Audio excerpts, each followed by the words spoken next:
Assalamualaikum warahmatullahi wabarakatuh. Teman-teman, kembali lagi di channel YouTube saya, Khairun Imam.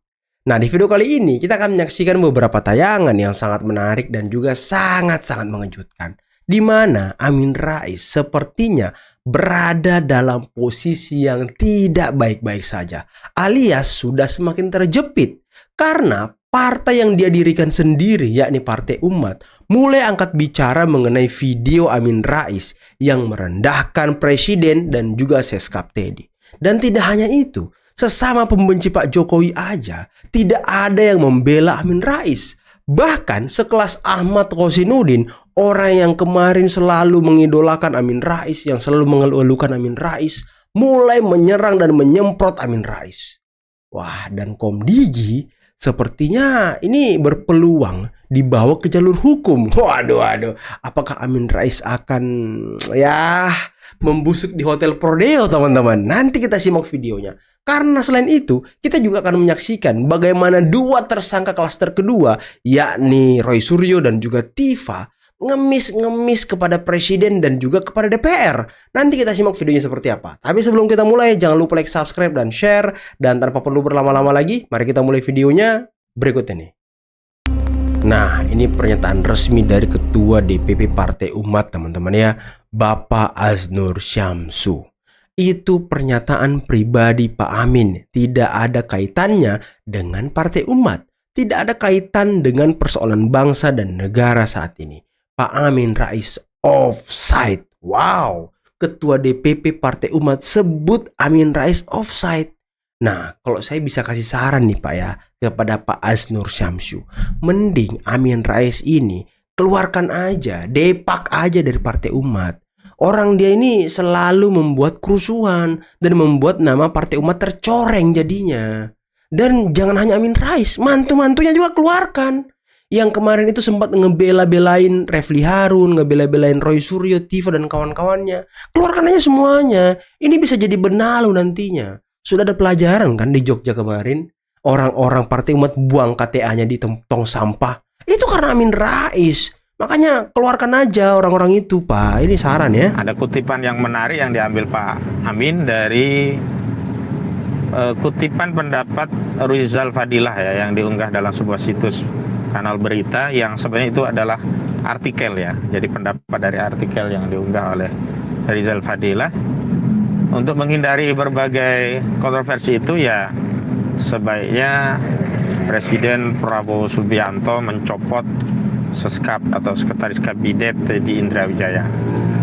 Nah, ada beberapa catatan yang perlu kita dalami agar kita tetap mengkritik dalam konteks substansi, dan kemudian kita juga bisa sedini mungkin menghindari hal-hal yang masih praduga, hal-hal yang masih perlu verifikasi lebih lanjut, hal-hal yang memang kalau itu bagian dari aib pribadi, sebaiknya kita hanya membincangkannya di forum private ya, forum pribadi, karena khawatir itu akan menjadi fitnah begitu. Dan sebenarnya apa yang disampaikan Pak Amin juga sudah tepat ya. Sebenarnya memalukan membicarakan itu di ruang publik. Tapi dalam konteks video saya hari ini, saya tidak membincangkan itu. Justru itu kita harus hindari, karena konteksnya kalau dalam bahasa Jawa itu rasan-rasan, atau dalam bahasa gaulnya itu gosip ya. Gosip. Itu tidak memiliki nilai, tidak memiliki tempat. Apalagi kalau konteksnya sama muslim ya. Dua hal itu dilarang. Pertama, kalau tidak benar itu akan menjadi fitnah tentunya begitu. Yang kedua, kalaupun itu benar dan pelakunya tidak menyukai, itu juga menjadi gibah begitu. Akan menjadi gibah. Tapi tumben nih Bang Udin lurus lagi pola pikirnya. Ada apa ini? Apakah karena Bang Udin sudah dikeluarkan dari kelompok atau circle Roy Suryo CS dan juga Refli Harun CS? Jadi makanya pikiran Bang Udin perlahan-lahan terhindar dari aura gelap gitu ya kan? Karena kalau kalian perhatikan ya, seminggu atau 2 minggu belakangan ini, kawan ini udah gak pernah diajak loh untuk konferensi pers. Yang selalu hadir itu Refli Harun, Abdul Al-Katiri, Abdul Ghafur Sangaji, dan kawan-kawannya. Kawan ini gak pernah diajak loh. Kenapa ini Bang Udin? Apakah sudah dikeluarkan dari pengacara Roy Suryo? Apa gimana nih? Harus diperjelas nih. Tapi saya salut sama Bang Udin tadi mengatakan ya apa yang dilakukan oleh Amin Rais itu memalukan dan tidak punya nilai. Waduh, keren. Harusnya suara rakyat itu dengarkan apapun dia, ya. Ini kan jelas sebuah persoalan yang sudah melibatkan anak bangsa, yang sudah sangat rame, membenturkan. Orang yang punya ijazah palsu ini malah semakin tidak dewasa, ya, malah dia semakin menyimpan dan bahkan sudah ditegur sama seorang negarawan namanya Pak Yusuf Kala aja nggak ngeluarin ijazah. Kalau dia nunjukin ijazahnya dari awal ya, kalau sekarang mah udah telat. Kalau sekarang harusnya selain nunjukin minta maaf kepada seluruh rakyat Indonesia. Itu juga sesuai dengan statement dari Pak Peter F. Gonta, mantan dubes kita di Polandia. Mau ijazahnya itu akhirnya punah ke asli, tetap salah, tetap dia jahat. Karena sudah membiarkan anak bangsa ini selama 2 tahun lebih ya ini. Dan hari ini 30 April ini adalah tepat setahun dia laporkan kami di Polda Metro Jaya. Makanya saya tadi datang ya untuk bikin konten juga di sini memperingati setahun laporan dari Jokowi. Ya, dan kita terus bergerak, termasuk salah satunya pertanyaan tadi mengingatkan warga rakyat kita supaya mereka sadar tugasnya. Ya, sudah 3 bulan surat kita kirimkan ke DPR. Masa nggak ada yang berani semen amat gitu loh. Perempuan ini hanya karena ingin menegakkan kebenaran mau dipenjara. Apakah Pak Joko Widodo ikhlas melihat saya di penjara tanpa beliau menunjukkan Ikhlas dong. Lalu apakah Ikhlas dia dong. menunggu saya, seorang ibu rumah tangga sederhana, seorang perempuan dengan anak-anak harus dipenjara juga? Ya, apa sih rasanya dipenjara gitu ya? Kan semua orang pasti berpikir akan, oh ya namanya termul kan menakut-nakuti kita gitu kan ya. Tapi saya lihat kakak saya sebelah nih, abang saya sebelah, dia udah pernah dipenjara 9 bulan. Tapi nggak kapok. Nggak kapok. Oh, berarti enak toh ya? Enak. Itu. Makanya saya pengen gitu ya. Amin. Kalian yang nonton video ini, kita doakan Tifa segera masuk penjara dan dia merasakan bagaimana tidur di ruang sempit 2x3 bersama tikus-tikus. Karena tadi dia bilang pengen ya kan? Amin, kita doakan teman-teman. Semoga ya Allah kabulkan keinginan Tifa. Kabulkan keinginan Tifa ya Allah, dia pengen dibui. Kabulkan ya Allah, kabulkan segera ya Allah. Tifa dibui ya Allah, kabulkan. Amin. Kayak apa gitu? Sebab kalau nggak ada pengalaman itu, kata Abang Da Jenderal Napo, nggak seru emang. Tanggal 1 Mei 2026 saya menyatakan memohon kepada Presiden Republik Indonesia Bapak Prabowo Subianto, kepada Kapolri, sahabat saya Jenderal Istio Sigit Prabowo, untuk menghentikan kasus ini. Karena kasus ini adalah presiden yang buruk bagi bangsa ini. Karena kasus Komdigi telah mengidentifikasi sebaran video yang memuat narasi fitnah, pembunuhan karakter, dan serangan personal yang ditujukan kepada Presiden Indonesia. Video tersebut diunggah oleh Ketua Majelis Syura Partai Umat. Jadi Detikers, ini pernyataan Menkom Digi soal video yang diunggah Amin Rais di channel YouTube-nya yang berjudul Jauhkan Istana dari Skandal Moral. Video berdurasi sekitar 8 menit itu kini sudah tidak bisa diakses lagi. Tapi Menkom Digi menegaskan isi video itu hoax dan akan mengambil langkah sesuai undang-undang yang berlaku. Komdigi menegaskan bahwa isi video tersebut adalah hoax, fitnah, serta mengandung ujaran kebencian. Narasi yang dibangun merupakan upaya merendahkan martabat pemimpin tertinggi negara, tidak memiliki dasar fakta, serta bagian upaya provokasi untuk menciptakan kegaduhan publik. Hal ini berpotensi memecah belah bangsa. Ruang demokrasi digital adalah ruang adu gagasan, bukan ruang memproduksi konten kebencian yang menyerang martabat manusia manapun. Betul. Mutia juga menyampaikan, bagi yang mendistribusikan, mentransmisikan video itu secara sadar, berarti sudah melanggar hukum yang diatur dalam Undang-Undang Informasi dan Transaksi Elektronik Nomor 1 Tahun 2024, Pasal 27A, dan Pasal 28 Ayat 2. Nah, teman-teman, sekali lagi, buat kalian yang nonton video ini, siapa yang sepakat Amin Rais dipolisikan, dilaporkan, dibui? Coba kalian komen di bawah ya, biar semuanya jelas. Karena Amin Rais ini benar-benar merendahkan harkat dan martabat seorang presiden dan juga Seskap Teddy. Coba komen di bawah ya, biar pemerintah baca komen-komen kalian. Beberapa media cetak elektronik nasional tentang surat kepada yang terhormat all media dan YouTubers di tempat. Perihal blokir Rasman Arif Nasution. Terkejut saya. Wow. Akhir saya. Wow. Jadi gini teman-teman. Bung Rasman ini sepertinya ditakuti oleh musuh-musuh Pak Jokowi, ditakuti oleh gerombolan pembenci Pak Jokowi.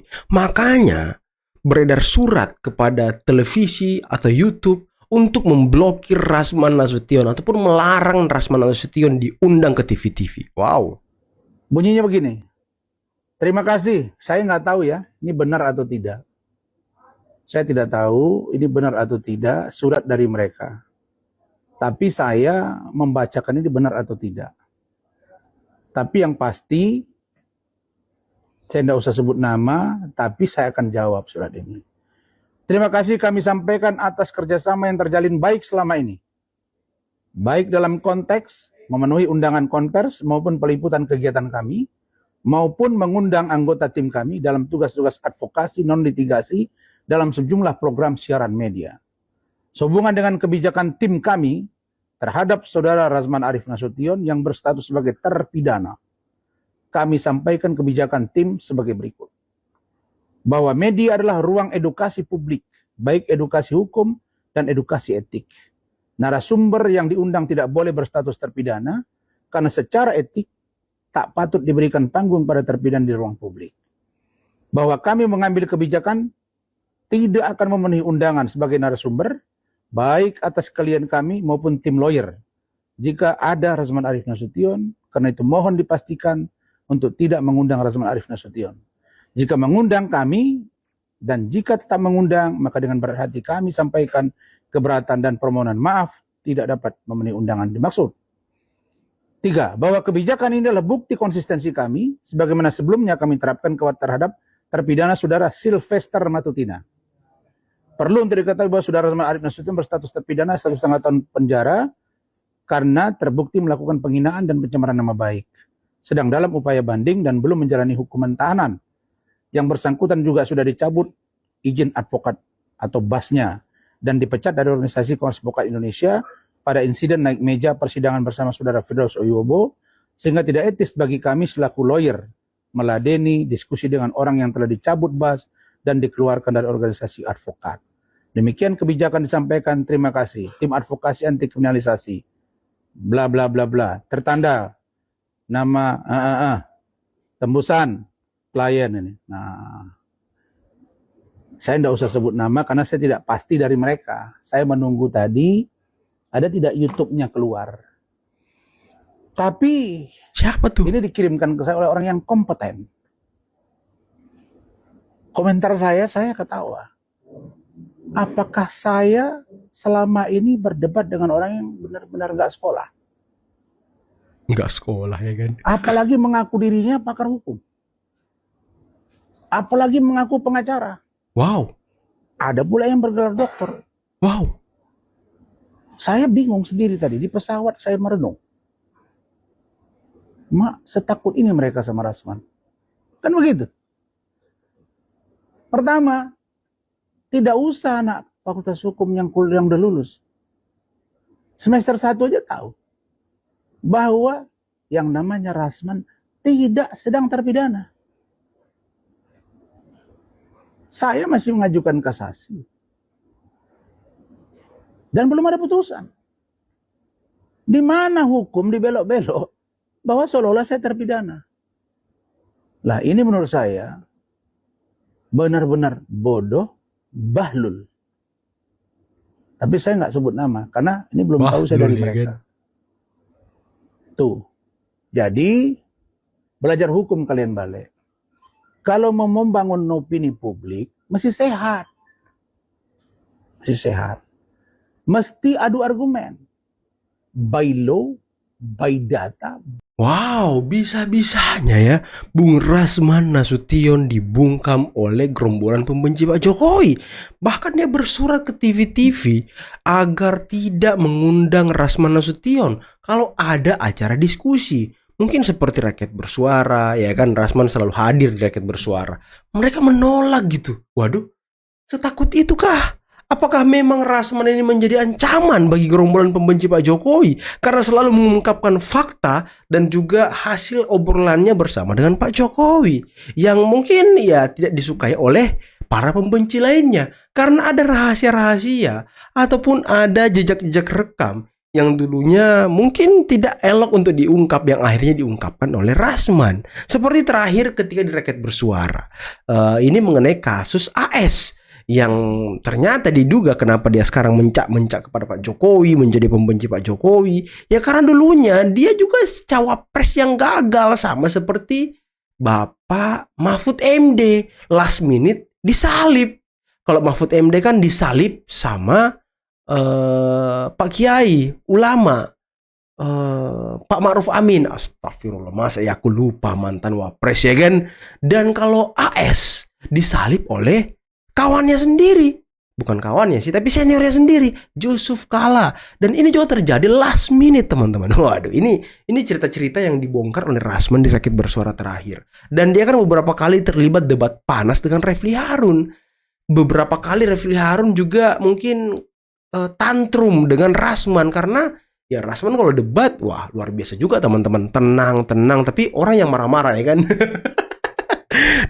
Dan mengenai Amin Rais, waduh itu pesan saya tadi, saran saya tadi ya kepada Ketua DPP Partai Umat, itu saran yang sangat bagus, saran yang patut untuk kalian pertimbangkan untuk memecat Amin Rais dari Ketua Dewan Syuro Partai Umat. Pecat aja dia, keluarkan sama mantunya. Ini nanti bakal jadi benalu. Sekali lagi saya bilang ya, jangan sampai Amin Rais yang membuat Partai Umat terperosok. Itu yang penting. Karena kalau kita tarik jejak rekam Amin Rais, berapa kali dia mendukung Pak Prabowo? Kalau nggak salah dari 2009 dia mendukung Pak Prabowo. Dari 2009 ya nggak sih? Ya nggak sih? Coba correct me if I'm wrong. Asik. Dari 2009 dia mendukung Pak Prabowo kalah. 2014 Amin Rais mendukung Pak Prabowo lagi, kalah. 2019 Amin Rais lagi-lagi mendukung Pak Prabowo. 3 kali dia mendukung Pak Prabowo, gagal. Kemudian di 2024 Amin Rais tidak mendukung Pak Prabowo menang. Dan Amin Rais mendukung Anies, Aniesnya kalah. Nah, jejak rekam orang ini memang buruk teman-teman. Tidak pernah menang mendukung seseorang dan selalu menjadi orang yang kalah. Dan cuma sekali mendapatkan jabatan yang penting dan mentereng, yakni ketua apa ya? MPR apa ya? MPR kali ya? MPR kan teman-teman? Coba kalian komen di bawah. Cuma sekali itu kan dia menjabat, dia mendapatkan jabatan yang mentereng. Setelah itu ya nggak pernah lagi, tenggelam lagi. Dia mau jadi ini gagal, mau jadi itu gagal, mau jadi ini gagal. Jadi orang ini memang nggak ada gunanya. Dan saya salut dengan Ahmad Kosinudin. Waduh. Sekarang saya ngomong salut gitu ya kan, karena ya dia berani gitu menyemprot Amin Rais. Berani loh. Berani dia menyemprot Amin Rais. Dan tadi Tifa, coba kalian komen di bawah, gimana pendapat kalian tentang manusia satu ini? Awalnya, Pak Jokowi, apakah Anda tega memenjarakan aku ini? Waduh, kemudian abang saya di sebelah ini sudah masuk penjara, sudah masuk bui, tapi fine-fine aja. Saya juga pengen merasakan. Amin. Kita doakan semoga Tifa cepat merasakan. Tapi terakhir, dia ngemis di depan Polda Metro agar presiden menghentikan kasus ini. Kan konyol orang ini teman-teman. Konyol. Aduh, nggak habis pikir saya. Ternyata mental mereka ya mental kerupuk. Nggak ada yang mental petarung. Omongannya doang yang besar. Coba omon rupanya. Oke lah, mungkin cukup sekian dulu video kali ini. Jangan lupa like, subscribe, dan share videonya. Akhir kata, billahi taufiq wal hidayah. Assalamualaikum warahmatullahi wabarakatuh. Bye-bye.